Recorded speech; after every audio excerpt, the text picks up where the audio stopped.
Hi, എൻ്റെ കൂട്ടുകാരെല്ലാവരും tiffin കഴിച്ചോ? ഞാൻ ടിഫിൻ കഴിക്കുന്നതേ ഉള്ളൂ. ഇന്ന് എൻ്റെ ടിഫിൻ സ്പെഷ്യൽ എന്താണെന്ന് വെച്ച് കഴിഞ്ഞാൽ തവി കൊണ്ടെടുത്താൽ ശരിയാകത്തില്ല, കൈ കൊണ്ടങ്ങ് എടുക്കാം. ഇടിയപ്പമാണ് കേട്ടോ. ആക്ച്വലി പറയുകയാണെന്നുണ്ടെങ്കിൽ എനിക്ക് ഒരുപാട് ഇഷ്ടമുള്ള ഒരു സംഭവമാണ് ഇടിയപ്പം എന്ന് പറയുന്നത്. അതിൻ്റെ കൂടെ വന്നിട്ട് ഞാനിന്ന് മുട്ട പപ്പാസാണ് ഉണ്ടാക്കിയത്. നിങ്ങളുടെ നാട്ടിൽ പപ്പാസ് എന്നാണോ പറയുന്നത് എനിക്കറിയത്തില്ല. ഞാൻ ആക്ച്വലി ഇത് ആദ്യമായിട്ടാണ് ഇടിയപ്പത്തിൻ്റെ കൂടെ മുട്ട പപ്പസല്ല മുട്ട പപ്പാസ് ഉണ്ടാക്കുന്നത്. ഞാൻ എപ്പോഴും ഇടിയപ്പത്തിന് മുട്ടക്കറി ഉണ്ടാക്കാറുണ്ട് കോമ്പിനേഷനായിട്ട്. ഇത് ഞാനൊരു പപ്പാസായിട്ട് വെച്ചത് ഒരു വെറൈറ്റി ടേസ്റ്റ് എങ്ങനെ ഉണ്ടെന്ന് നോക്കാമെന്ന് വിചാരിച്ചാൽ. പക്ഷേ എങ്കിൽ ആ കറി നോക്കിയപ്പോൾ നന്നായിട്ടുണ്ടായിരുന്നു. ഇടിയപ്പത്തിൻ്റെ കൂടെ കഴിക്കുമ്പം എങ്ങനെയാണെന്നുള്ളത് നോക്കിയിട്ട് പറയാം. ഇപ്പോൾ എൻ്റെ ഈ വീഡിയോ കാണുമ്പം ആദ്യം എന്നെ ഇഷ്ടപ്പെടുന്ന കുറച്ച് ആൾക്കാർ കാണുമല്ലോ, അവരാദ്യം പറയുന്ന കമൻറ്റ് ഞാൻ പറയട്ടെ. നിങ്ങൾക്ക് എപ്പോൾ നോക്കിയാലും തിന്നുന്ന വീഡിയോ ഇടാനേ ഉള്ളൂ എന്ന് ചോദിക്കും അല്ലേ? എനിക്കറിയാം അങ്ങനെ നിങ്ങൾ ചോദിക്കത്തോളെന്ന്. എന്ത് ചെയ്യാനാ, ദിവസം ഓരോരോ വീഡിയോകൾ വേണ്ടേ? അപ്പോൾ എൻ്റെ കൂട്ടുകാർക്ക് എല്ലാ വിശേഷങ്ങളൊക്കെ എൻ്റെ കൂട്ടുകാരുമായിട്ട് ഷെയർ ചെയ്തിരിക്കാൻ പറ്റത്തില്ലല്ലോ. അതുകൊണ്ട് ഞാൻ ഇന്ന് ഈ വീഡിയോ ഇട്ടതാണ്. നിങ്ങളങ്ങ് ക്ഷമിക്കും, ഓക്കെ? നിങ്ങൾ ക്ഷമിച്ചേ പറ്റൂ. ഇങ്ങനെയുള്ള വീഡിയോകൾ ഇടയ്ക്കിടയ്ക്ക് വന്നുകൊണ്ടേ ഇരിക്കും കേട്ടോ. എൻ്റെ ഈ വീഡിയോ കാണുമ്പോൾ കമൻറ്റ് പറയുന്ന ആൾക്കാരോട് ഞാൻ പറഞ്ഞതാ കേട്ടോ.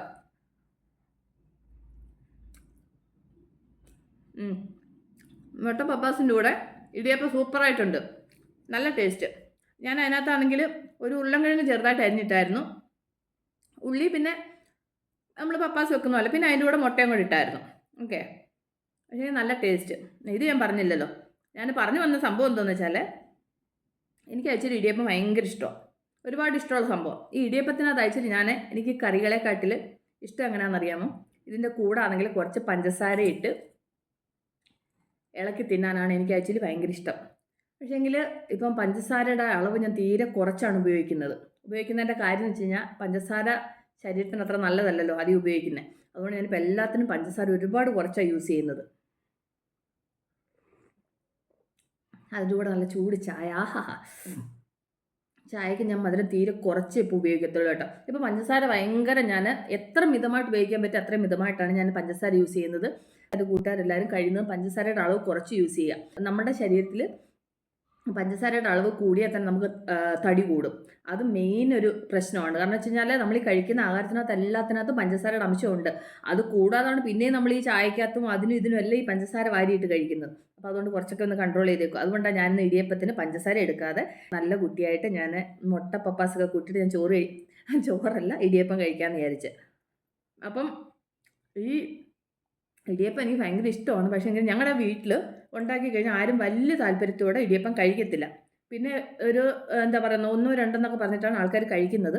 പിന്നെ വേറൊരു കാര്യം എന്ന് വെച്ച് കഴിഞ്ഞാൽ ഈ രാവിലെ നമുക്ക് ഈ ജോലിക്ക് പോകുന്ന തിരക്കിലേ എല്ലാം ഉണ്ടാക്കുന്ന സമയത്ത് നമുക്ക് ഈ ഇടിയപ്പം കുഴച്ച് അത് ഉണ്ടാക്കി വരുന്ന സമയം ഒരുപാട് വേണമല്ലോ.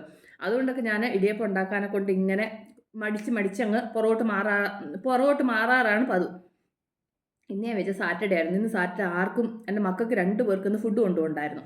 അവർ 2 പേര് ഉച്ചയ്ക്ക് വരും. അപ്പം പിന്നെ അച്ചയ്ക്ക് പിന്നെ എന്തെങ്കിലും ഒരു തട്ടിക്കൂട്ടി കൊടുത്തു വിട്ടാൽ മതിയല്ലോ എന്ന് വിചാരിച്ചിട്ട് ഞാനത് ഇന്ന് രാവിലെ ഇടിയപ്പം ഉണ്ടാക്കാൻ വേണ്ടി നിന്നതാണ്.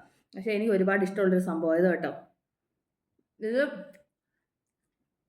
ഇടിയപ്പത്തിനെന്ന് വെച്ച് കഴിഞ്ഞാൽ ഇത് നാട്ടിൽ നിന്ന് എൻ്റെ കസിൻ വന്ന സമയത്ത് എൻ്റെ അനിയത്തി അവൾ നാട്ടിൽ നിന്ന് പൊടിച്ചു കൊടുത്തു വിട്ട് അരിപ്പൊടിയാണ്. അവൾ നല്ല ടേസ്റ്റ് ഉണ്ട് ഇടിയപ്പത്തിന്. അപ്പോൾ ഈ ഇടിയപ്പവും മുട്ട പപ്സും കൂടെ തന്നെ വരുന്നത് കേട്ടോ. അപ്പോൾ ഈ ഇടിയപ്പം ഈ മുട്ട പപ്പാസ്, ഓക്കെ, അതിൻ്റെ പേര് കിട്ടുന്നില്ല ശരിക്ക്, ഓക്കെ, സോറി. അപ്പോൾ ഈ ഇടിയപ്പവും മുട്ട പപ്പാസും കൂടി സൂപ്പറായിട്ടുണ്ട്, നല്ല ടേസ്റ്റ് ഉണ്ട്. അപ്പം വല്ലപ്പോഴും ഒക്കെ ഒരു വെറൈറ്റി, ഓക്കെ. അപ്പോൾ ഇന്നത്തെ എൻ്റെ സ്പെഷ്യൽ ഇതാണ്. നല്ല ടേസ്റ്റുള്ള സംഭവമായിരുന്നു, നല്ലൊരു വെറൈറ്റി ഫുഡ്. അതിൻ്റെ കൂടെ ഒരു ചൂട് ചായ, ആഹാ. പിന്നെ ഇവിടുത്തെ ഒരു ക്ലൈമറ്റ്, ഒരു മഴയുടെ ചെറിയൊരു ക്ലൈമറ്റൊക്കെ ചേഞ്ച് ആയി തുടങ്ങിയിട്ടുണ്ട്. അപ്പോൾ ഇതിൻ്റെ എല്ലാത്തിൻ്റെയും കൂടെ രാവിലെ നല്ല റിലാക്സ് ആയിട്ട് ആരുമില്ല, എല്ലാവരും പോയി. അപ്പോൾ ഞാൻ ഇങ്ങനെ ബ്രേക്ക്ഫാസ്റ്റ് കഴിക്കാതിരുന്നപ്പോൾ ഞാൻ വിചാരിച്ചു എന്നാൽ ശരി എൻ്റെ കൂട്ടുകാർക്ക് ചുമ്മാതൊരു വീഡിയോ എൻ്റെ കൂട്ടുകാരോട് കുറച്ച് നേരം വർത്താനൊക്കെ പറഞ്ഞുകൊണ്ടൊക്കെ ബ്രേക്ക്ഫാസ്റ്റ് കഴിക്കാമെന്ന് വിചാരിച്ചിട്ട് രാവിലെ ബ്രേക്ക്ഫാസ്റ്റ് എടുത്തുകൊണ്ടിരുന്നതാണ് കേട്ടോ. അപ്പോൾ ഞാൻ വെറുതെ എൻ്റെ വിശേഷങ്ങൾ നിങ്ങളുമായിട്ട് ഷെയർ ചെയ്തതാണ്. അപ്പോൾ ഞാൻ ഈ ഇടിയപ്പവും മുട്ടക്കറിയൊക്കെ ഞാനൊന്ന് കഴിക്കട്ടെ. അപ്പോൾ നമ്മൾ അടുത്ത വീഡിയോ ആയിട്ട് വീണ്ടും കാണുമ്പോൾ ടേക്ക് കെയർ, ബൈ.